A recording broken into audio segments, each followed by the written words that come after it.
Welcome. You're right where you belong. Eugenia and I have been friends for 28 years, and while life phases and stages, racking up titles and all the etceteras in life keep us busy, we are intentional about keeping each other centered and committed, and to picking up right where we left off.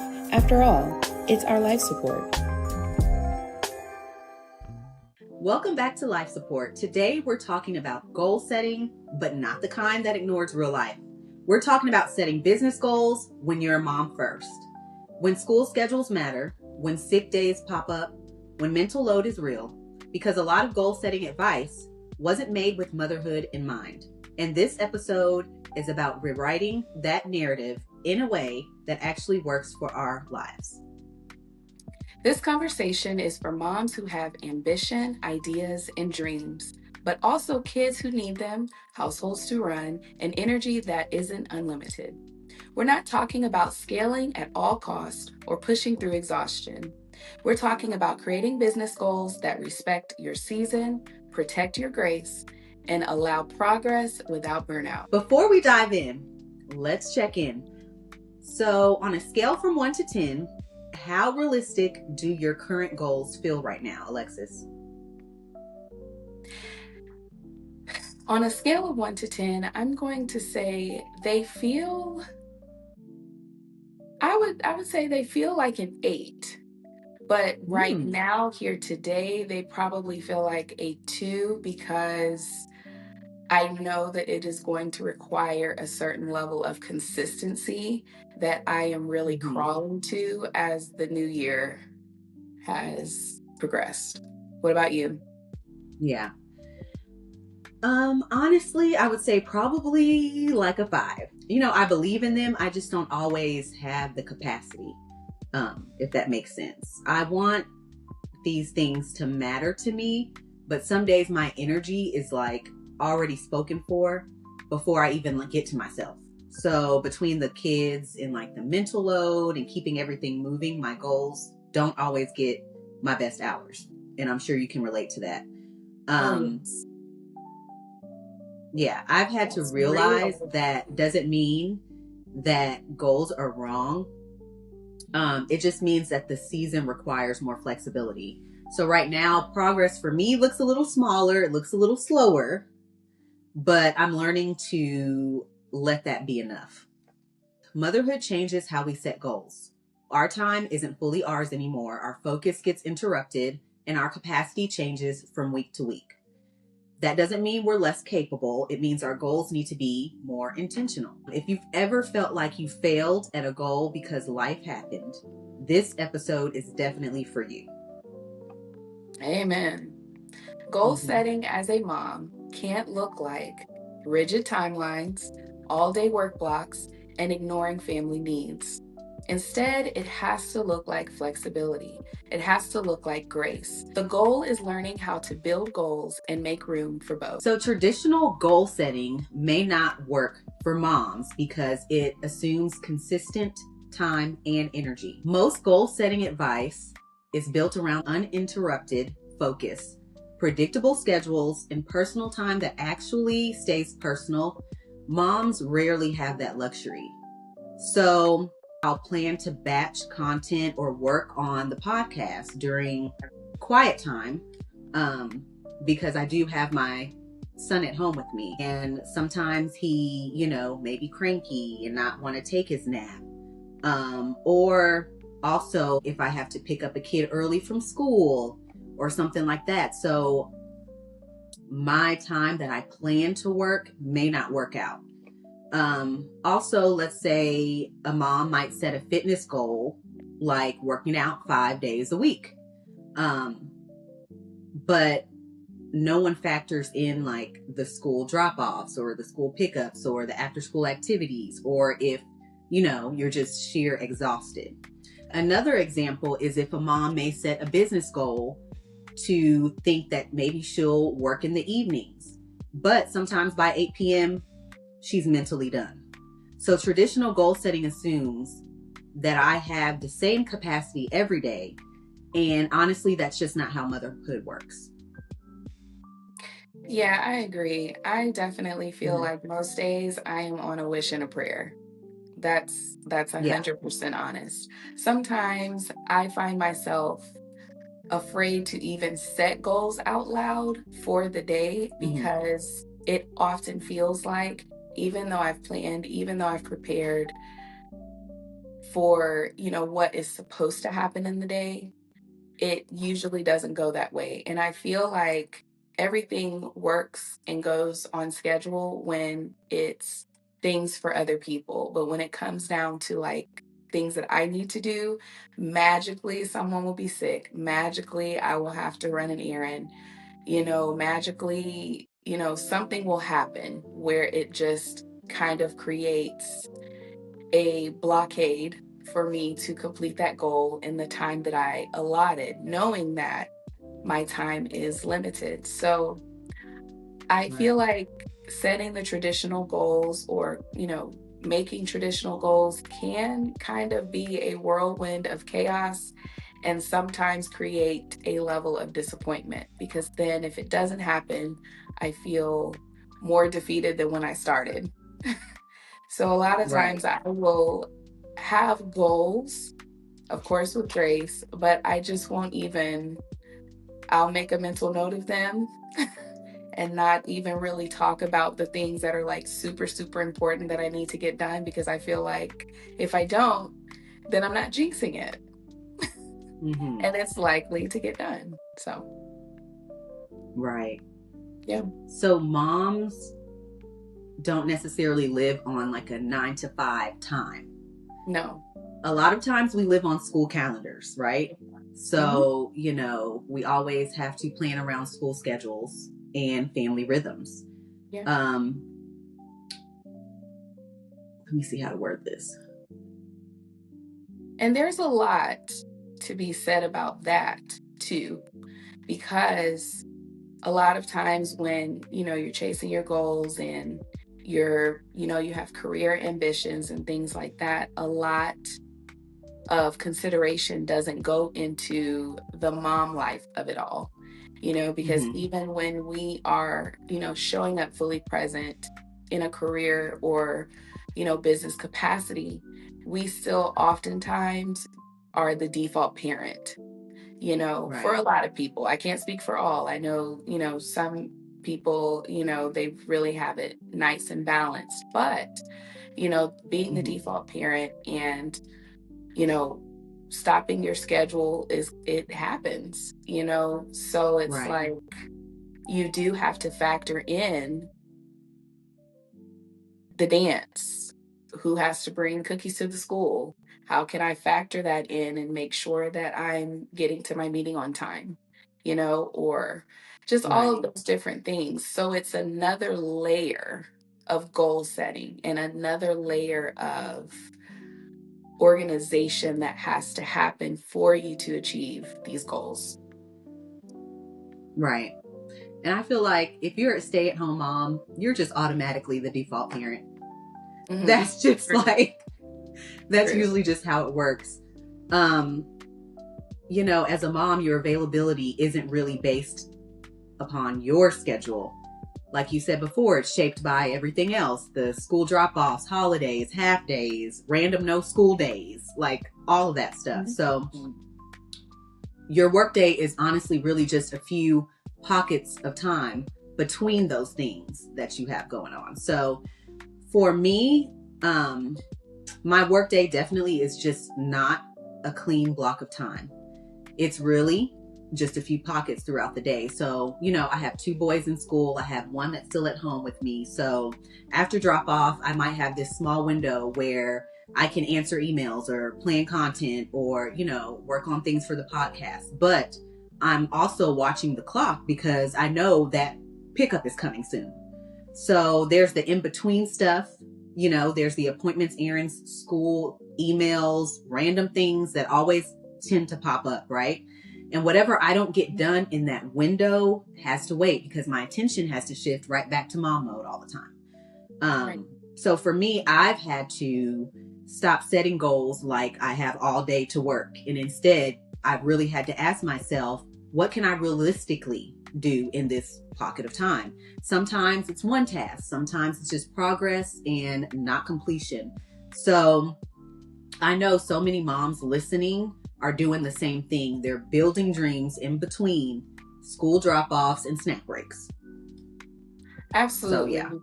Hmm. Absolutely. I feel like so many are trying to balance that and trying to juggle that.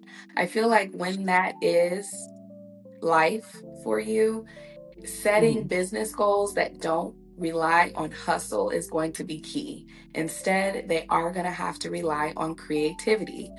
When I'm mentioning creativity, which I wrote a blog post a couple of years back, actually, that it's titled Boss Mom, but it's just talking about all of those creative ways that I try to get my work done. Every time I'm going out of the house, I have like 18,000 bags, which what girly doesn't have like 18,000 bags going out of the house and a couple cups? But, but it's so important to take that work bag, and find those pockets of time. It's hard trying to juggle making sure that you're giving quality time for your minis and still, working also. So always just being ready, that creativity, like I said, instead of relying on hustle, is going to be the sweet spot. I can't tell you Right. how many times I have um, for Posh Shindigs viewed venues and looked up parks along the way and Mm. made sure that I found a way to balance both, you know? So I mean, and made it an adventure really. So you do have to get creative and you have to remember that you're not, it's okay that you're not the same person. You have children, and those goals and ambitions don't die just because you have children. You just have Right. to repurpose that person, repurpose your person to say, what does business look like with this now in the fold, you know? Um, Right. and with that, you definitely have to let go of those unrealistic timelines.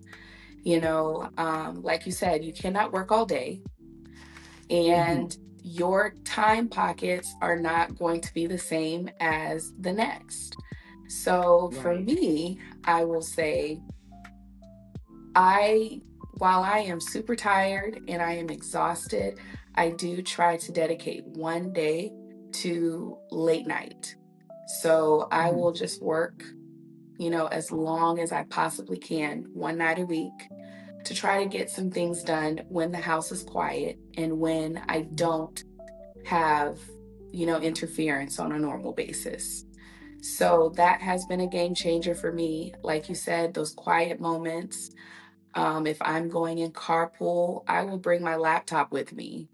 I can Yeah. choose, I can choose peace sometimes, and I do that, you know, Hmm. but I Yes. also use that time frequently to sit there because you know how it is with carpool. You can't get there too late or you'll be there forever. Hmm. You can, if you get there early, you have Yes. to get there early to make sure that you beat like the other 75 cars. So that time, it may be 30 minutes, and Right. maybe you feel like you need an hour to complete what you need to do, but that 30 minutes is still half of that hour. And spending that time without, Right. having everyone running around and doing all kinds of crazy things, put that hot spot to use and get the work done, and it doesn't feel like Yeah. often that you have those free moments, but you're building something beautiful and you're building now for freedom later, and to be able to control your time, which is the most valuable resource. So I definitely utilize that. I just get creative, creative instead of hustle, and creative with my time and the pockets of time that I'm using, choosing to measure my success beyond productivity comes in where I celebrate those small milestones that I am completing, whether it's, hey, I got 75% of what I needed to do today, or I was able to batch today send all of these illustrations and things that need, to be sent, and I'm good for another day. Those little small wins matter. Hey, I updated all my software. That matters. Simple stuff that is going to help you be Definitely. efficient with your time. You know, um, Yeah. it seems like it's redundant tasks, but finding success in those things and celebrating those redundant tasks is really going to help you to stay motivated when you feel like you're always shifting your goals and altering your goals according to life, and Hmm. according to being a mom. It's hard, I feel, to stay motivated, so when you can celebrate a win, acknowledge a success, that keeps you motivated. I agree with all that. And especially that little pocket of time in the carpool line, Yes. that right there is a game changer. I Yeah. have to get to my son's school like 45 minutes to an hour early, and I Girl. definitely, yes, because these people over here, baby, they be in that line quick. I said, Yes. I'm on to you guys, okay? I'm on to y'all. So yeah, I use My that time to mind, get work done. I'm like, what do you all do every day? Like, how are you here Exactly.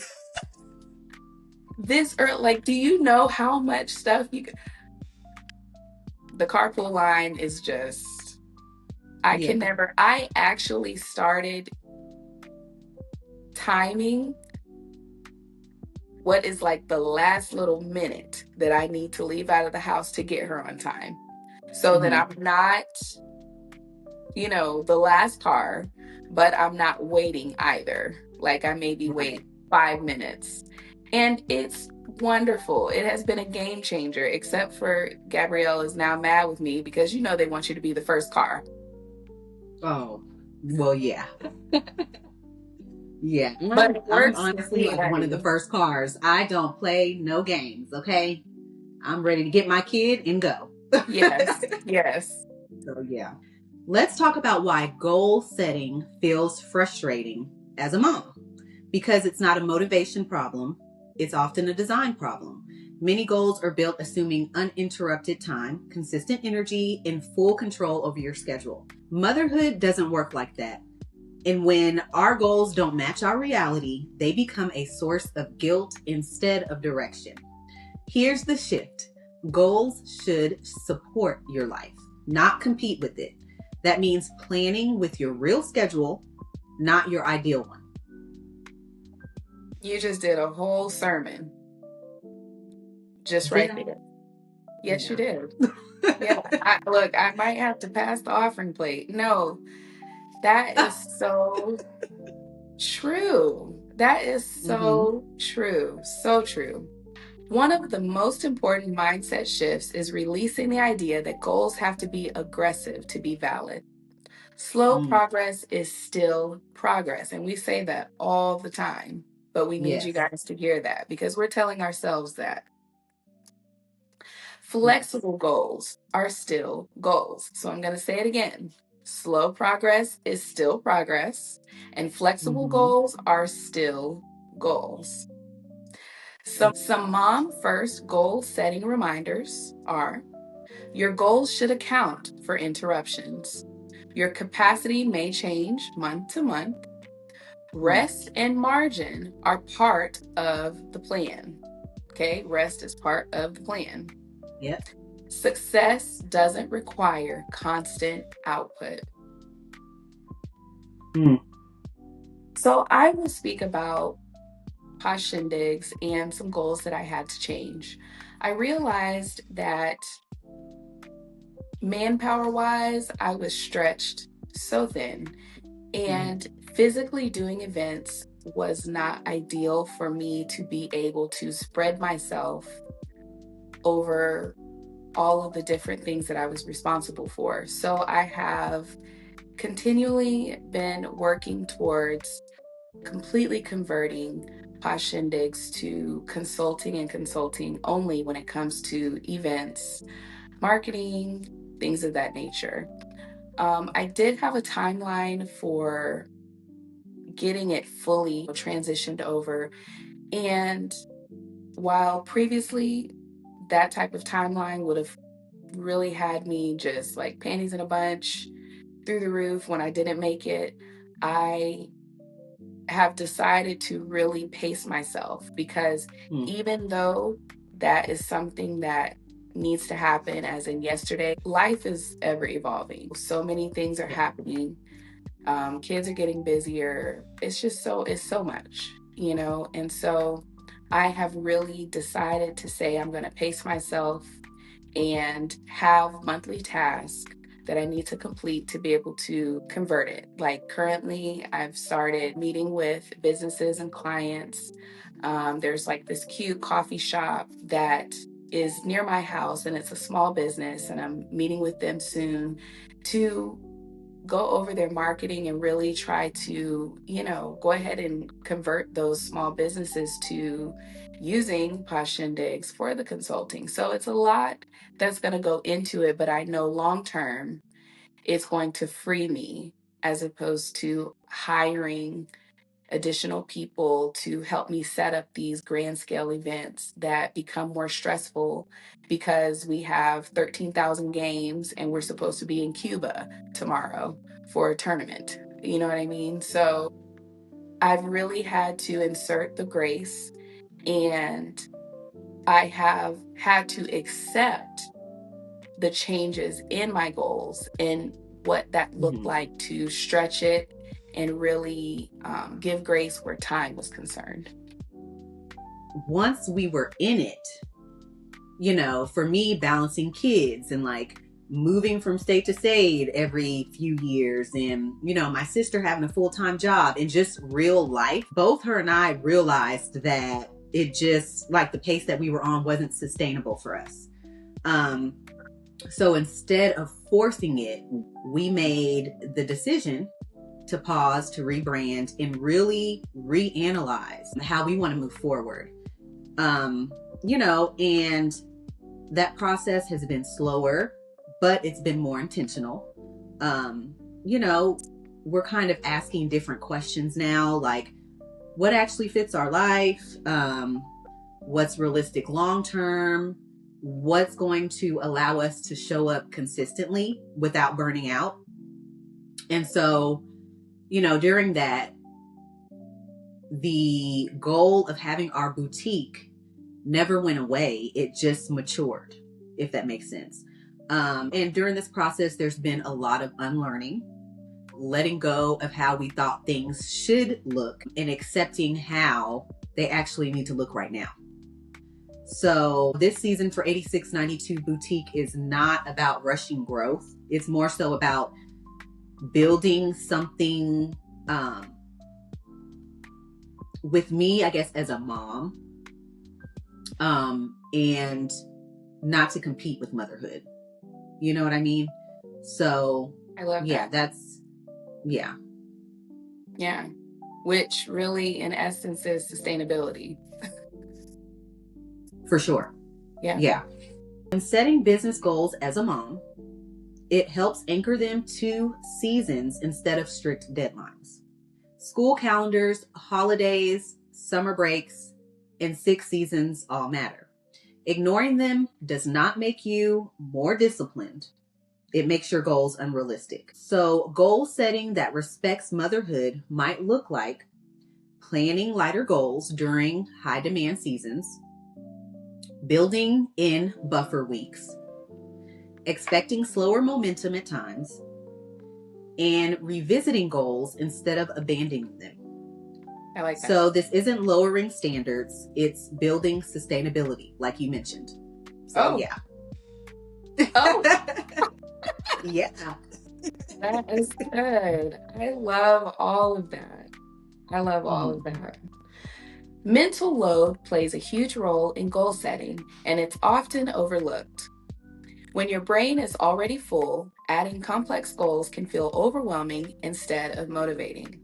Mm. Ways to reduce the mental load while goal setting are focusing on 1 to 2 main goals at a time, breaking goals into small, doable steps, writing down your goals instead of holding them mentally, which I actually do the reverse of because, I gotta keep them on lock and key. Yeah. Otherwise, they're not gonna get done. I'm messing. You guys do what I said. Choose goals that align with your current energy. Clarity creates momentum, not pressure. Yes. Another important piece is redefining what success looks like in this season. Success might be consistency instead of growth, stability instead of expansion, and maintenance instead of scaling. That doesn't mean that you're stuck. It just means that you're building something that can last. So you're allowed to grow slowly, you're allowed to adjust, and you're allowed to honor your season. That's right. Yes. So, if goal setting has felt heavy or discouraging, this is your reminder you're not doing it wrong. You're just doing it as a mom. And that deserves a different approach. Your goals don't need to exhaust you to be meaningful, they just need to move you forward realistically. Exactly. If you felt this episode, share it with another mompreneur who needs this reminder. Drop a comment, hit our DMs, and let us know what goal you're focused on right now. Make sure you're following us on Instagram and TikTok at the Life Support _. And you can listen and find us on Spotify for more real life mom talk. You're doing better than you think. Until next time, bye.